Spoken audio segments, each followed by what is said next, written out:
జాహ్నవి కందుల కోటి ఆశలతో ఆంధ్ర నుంచి అమెరికా వెళ్లి ఉన్నత చదువులు చదువుతుండగా అక్కడ పోలీస్ పెట్రోలింగ్ వాహనం ఢీకొని దుర్మరణం చెందింది. అమెరికాలో పోలీస్ అధికారి నిర్లక్ష్యం వల్ల తెలుగు విద్యార్థిని జాహ్నవి కందుల మృతి చెందిన కేసులో కీలక పరిణామం చోటు చేసుకుంది.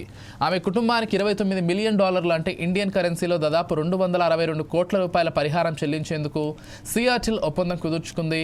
ఈ మేరకు సిటీ అటార్నీ ఎరికా ఇవాన్స్ ప్రకటన విడుదల చేశారు. జాహ్నవి కందుల మృతి అత్యంత బాధాకరం. ఈ సెటిల్మెంట్తో ఆమె కుటుంబానికి కాస్తైన ఉపశమనం లభిస్తుందని ఆశిస్తున్నామని సియాటిల్ అటార్నీ తమ ప్రకటనలో పేర్కొన్నారు. అయితే దీనిపై జాహ్నవి కుటుంబం తరఫు అటార్నీ నుంచి ఇంతవరకు స్పందన లేదు. ఈ కేసులో పరిహార ఒప్పందం కోసం ఇరుపక్షాలు గత వారం కోర్టులో దరఖాస్తు దాఖలు చేసినట్లు తెలిసింది.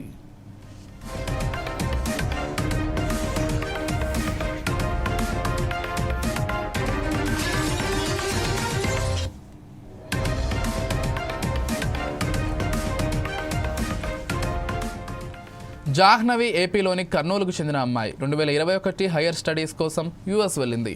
అక్కడ నార్త్ ఈస్టర్న్ యూనివర్సిటీలో మాస్టర్స్ డిగ్రీ కోర్సు జాయిన్ అయ్యింది.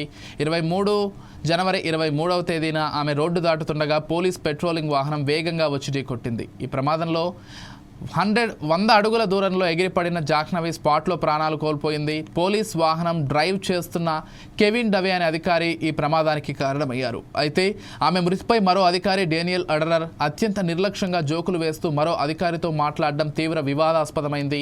ఆమె మరణానికి పెద్దగా విలువ లేదన్నట్లు ఆయన వ్యాఖ్యానించారు. కాగా ప్రమాదం జరిగిన ప్రాంతం 40 కిలోమీటర్ల జోన్లో ఉండగా అధికారి కెవిన్ డవే దాదాపు 120 కిలోమీటర్ల వేగంతో డ్రైవ్ చేసినట్లు సమాచారం. ఒక అధికారి జాహ్నవి మరణానికి కారణమవ్వడం, మరొకరు ఆమె మృతి గురించి అనుచితంగా మాట్లాడడంపై భారత్ బగ్గుమంది.